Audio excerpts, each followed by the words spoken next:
Hello, welcome to Intro to Addiction. This textbook is designed to help you clarify, identify, and comprehend the many confounding variables that influence substance use disorders. Chapter 1 emphasizes the problems in perception that have misdirected efforts toward effective approaches to alcohol and drug prevention, intervention, and treatment efforts. This chapter provides you with the basis for understanding the most common perspectives, models, and theories. You will need to understand the perspectives to develop your own unique perspective, which you will put together for assignment number 1. Here are the learning objectives for Chapter 1.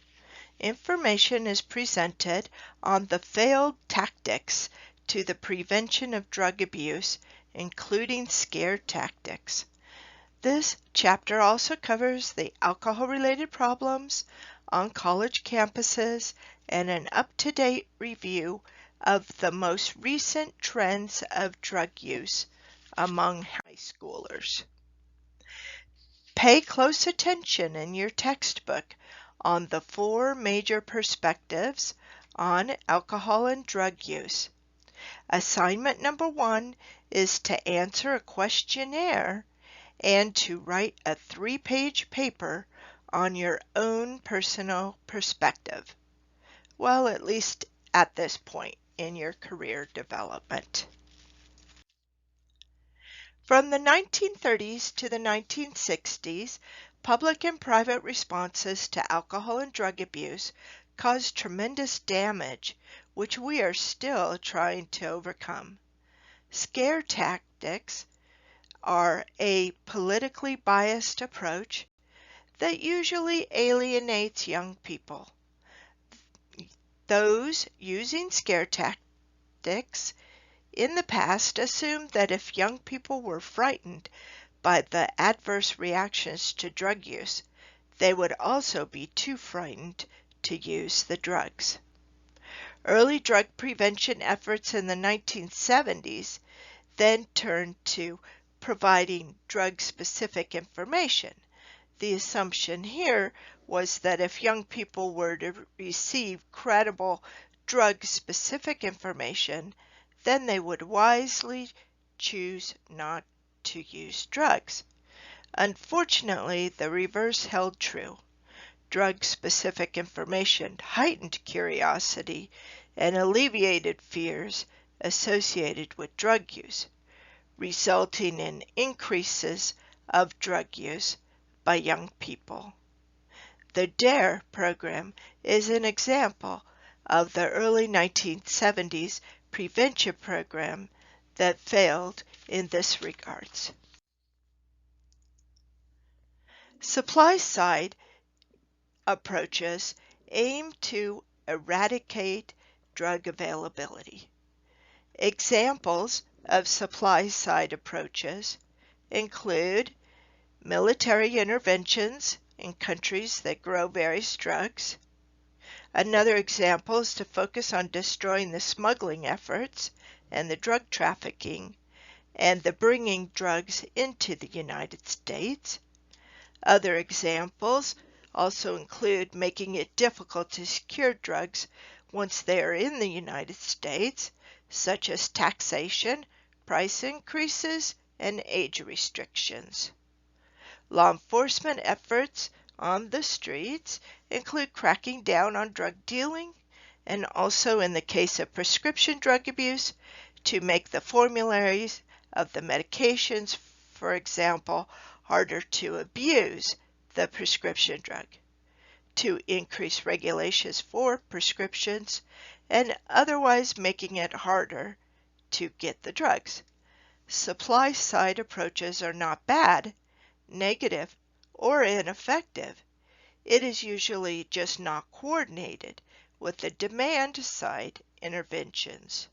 Federal funding historically has been more heavily weighted towards the supply side. Just to compare and contrast to the demand side. The demand side is the individual environmental and cultural environmental factors that lead to demands for drugs. Examples of demand-side approaches include psychological factors of the individual, genetic makeup of the individual, which makes them more susceptible to drug use, and demand-side approaches also include the availability of drugs or alcohol in a neighborhood, the advertising efforts that increase the demand for drug or alcohol. Demand-side interventions include things like drug education, counter-advertising efforts to the alcohol industry, for example. Demand side also includes availability of treatment for the amelioration of the underlying psychological and mental health issues related to substance use disorders. Another example is the reason that many people drink alcohol is that they are bored.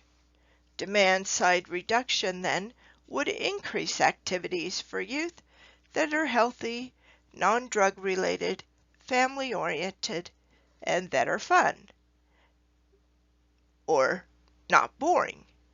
Again, demand side approaches are not bad, ineffective, or wrong. It's just that sometimes demand side approaches are not funded to the level necessary for effectiveness. Demand side approaches are not coordinated with supply side approaches. A more collaborative effort is more effective. An example of this would be wherein supply side approaches are working with demand side approaches are early intervention approaches. For example, law enforcement roll up upon a drug dealing and realize that the person being arrested may benefit from treatment.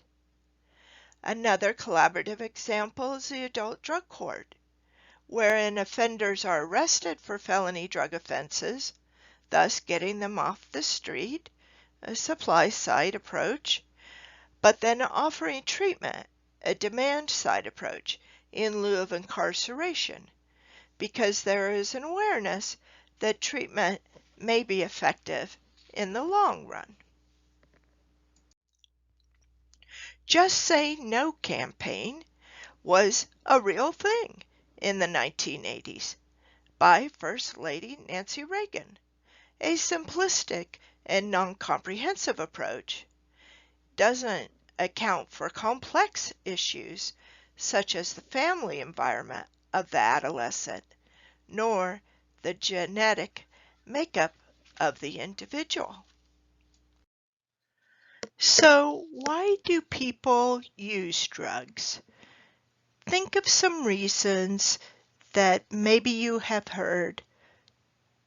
And after you give a few answers, I'm going to tell you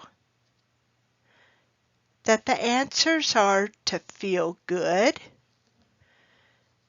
maybe to have new feelings, sensations, and experiences, and to share them, or to feel better and lessen anxiety, worries, fears, depression, maybe hopelessness and withdrawal. In other words, a major reason people take a drug is that they like what it does to their brain.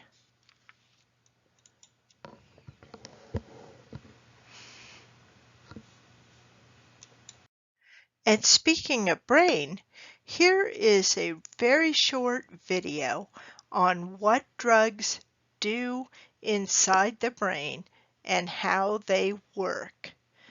Paste this YouTube address into your browser and you'll be able to see the diagrams of what drugs do inside the brain and how they work.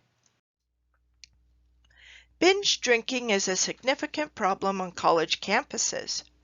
Research indicates that 40 to 45% of college students binge drink.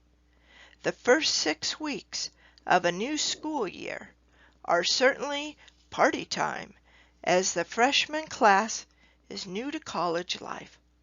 For example, in San Luis Obispo City, the arrest fees and fines are double during the first few weeks of Cal Poly, including the week of welcome, as a technique to decrease supply side.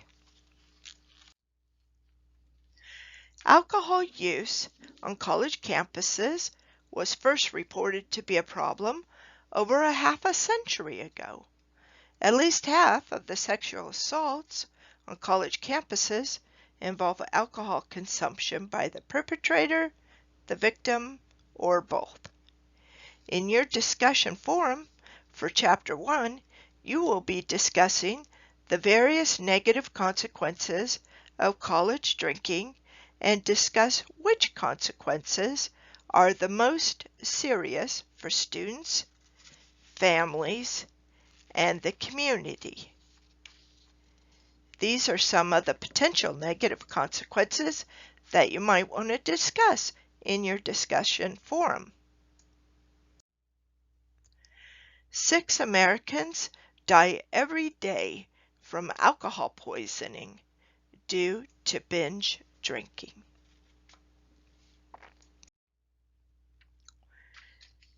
Town-gown relations refers to the relationship between the city and the college or the university. A variety of issues from college student drinking are in this category, such as public intoxication, noise due to large and unruly partying at fraternities, other large city apartment complexes, trash and public urination in parks, and drunken city bar corridors. A specific example of this in the San Luis Obispo City has been the celebration of St. Patrick's Day, wherein college students flood the bars in the early morning hours to drink green beer.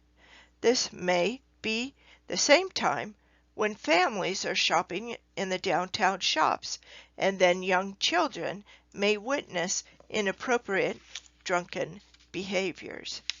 So having a great relationship between the college and the university and the city is important to prevent negative consequences. The relative risk of a fatal single vehicle crash with a blood alcohol level of 0.08 to 0.10% varies from 11%, that's for drivers age 35 and older, to a whopping 52% for male drivers age 16 to 20. As a result, many states are instituting stricter guidelines for younger drivers, such as not allowing other young people in the car for the first year of driving. So there are many problems associated with alcohol use, and many of the society problems are listed here.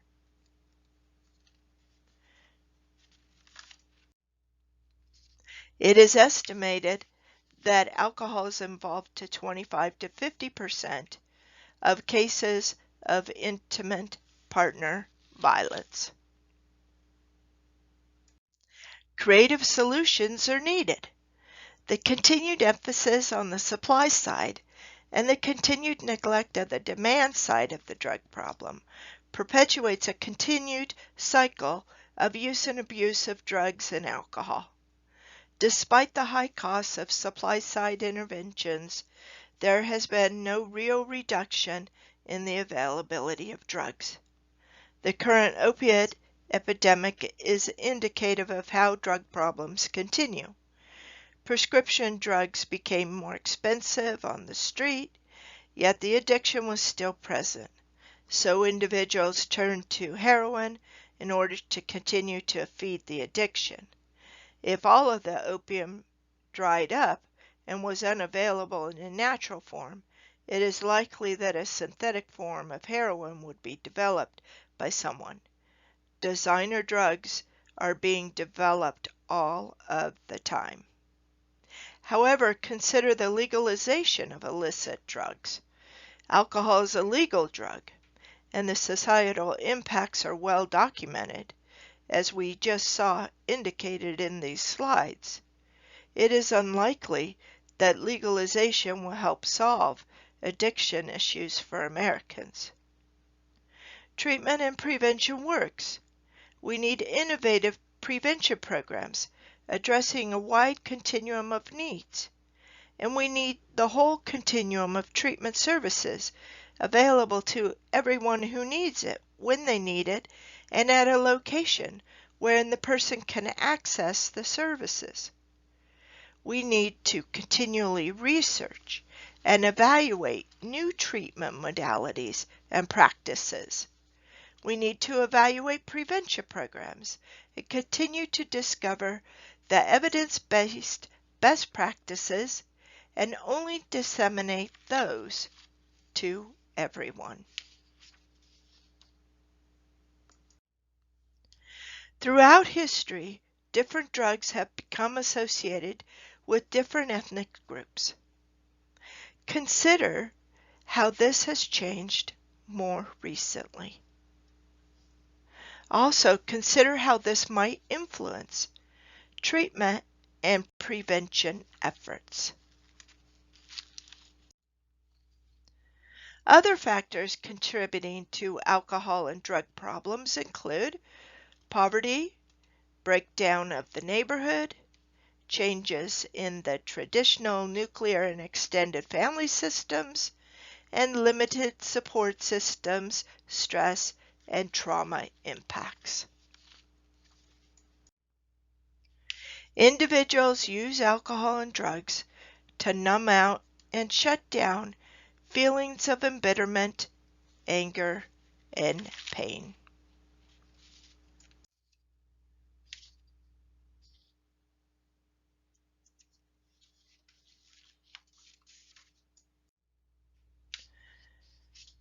This puts students in the hands of teachers who lack the talent or motivation to help them overcome academic failure and a poor sense of self. An education system that is healthy and supports drug-free lifestyles can make a difference in students' lives. People begin to experiment with drugs and alcohol as young as age 11. Not everyone experiments, and not everyone goes on to experience problems with drug abuse and addiction. However, the schools are a vital partner in the prevention and treatment of substance use disorders, especially at younger ages. Here are some of the effective solutions to provide reform in the educational system, thus impacting students, families, and communities in a healthy manner. Denial. I don't even know I am lying. It's cyclical. Denial leads to the worsening of the consequences from drug and alcohol use over time, and then the worsening of the symptoms over time results in an increased denial system in order to continue the drug-seeking and using behaviors. So it's cyclical. The denial is there, allows the person to continue to use. As they continue to use, their symptoms get worse, which means their denial needs to get bigger or thicker or stronger, and then they can continue to use. It's a cyclical pattern. Destigmatization. The dimensions of addiction that emphasize disease and decrease shame while restoring dignity can help facilitate people admitting that they have a problem. Breaking through denial and helping them to ask for help is important. Public media can address the importance of asking for help and bringing awareness to the impacts on the entire family. Despite the perception of marijuana as being less harmful, between the years 2009 and 2014, students did not necessarily increase their daily marijuana use. See, for example, the 8th and 12th graders. The 2014 scores rates of use are pretty much the same as 2009. However, the 10th graders did increase their marijuana daily drug use. Interestingly, 10th grade is usually the first year of high school. What could be done, do you think, to prevent or intervene in using marijuana on a daily basis, potentially decreasing the stress and adjustments to high school? Interesting ideas can come from data like this to prevent, slow, or stop drug use.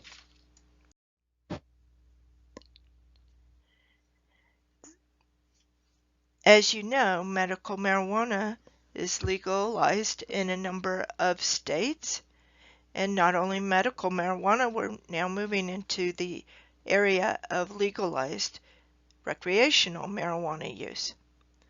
In your files menu on the left-hand side, there's a comprehensive compendium of cannabis research.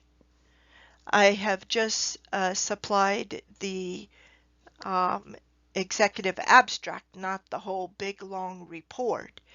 But if you're interested in the issues of marijuana and what does the research actually say, attached you will find that executive summary. So in general, there are four major perspectives on alcohol and drug use. There is no one right or wrong answer when considering how to solve alcohol and drug issues. I'm going to go through each one now. The moral and legal perspective. More recently, criminal justice has been paired with demand-side interventions, such as counseling and treatment.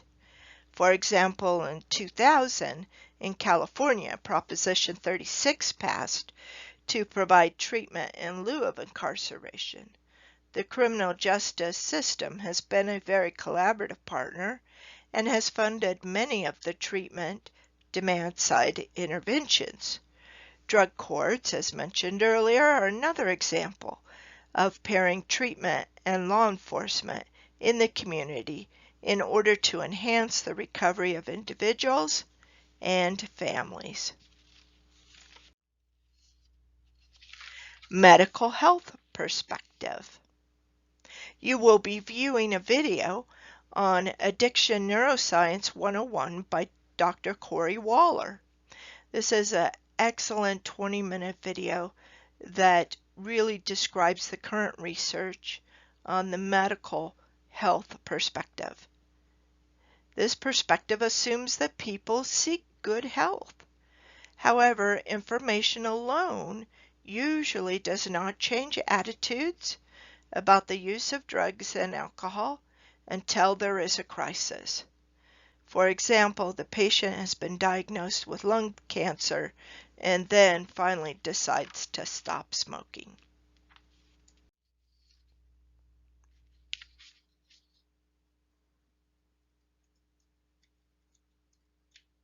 You will, in the next module, see the video link for the Neuroscience of Addiction 101. The psychosocial perspective. For example, recovery from substance use disorders, promoted through individual counseling, group treatment programs, and addressing negative thinking patterns, low self-esteem, and trauma issue resolution. The sociocultural perspective.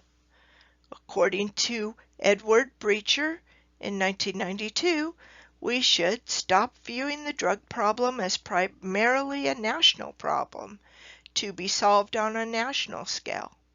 In fact, he proposes the drug problem is a collection of local problems.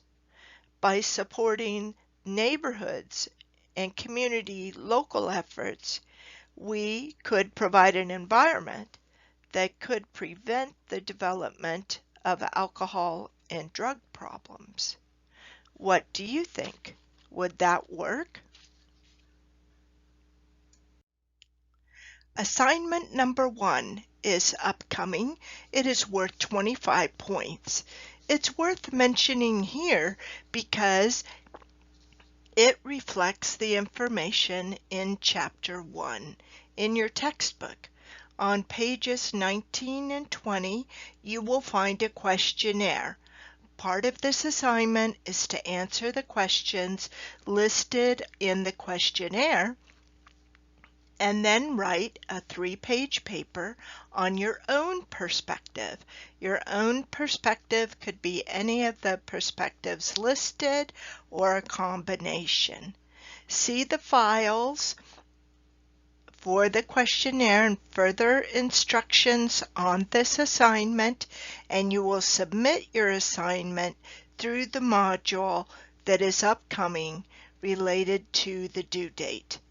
Thank you. Here are the sample questions that you're going to be answering about your perspective in the questionnaire. There is a perspective of hope. Millions of Americans are in recovery. Adult children of alcoholics are overcoming the trauma of their childhoods. Families are successfully developing more functional and healthy systems for the next generation of youngsters. Treatment options are increasing and more available. Please work through the modules in order and read about the grading rubric for the discussion forum. Generally, the process for each chapter will be that you will read the textbook, watch the PowerPoint, and listen to the lecture, participate in the discussion forum, writing your own response, and reading and commenting on your fellow students' postings. And then you will take the chapter quiz. Good luck!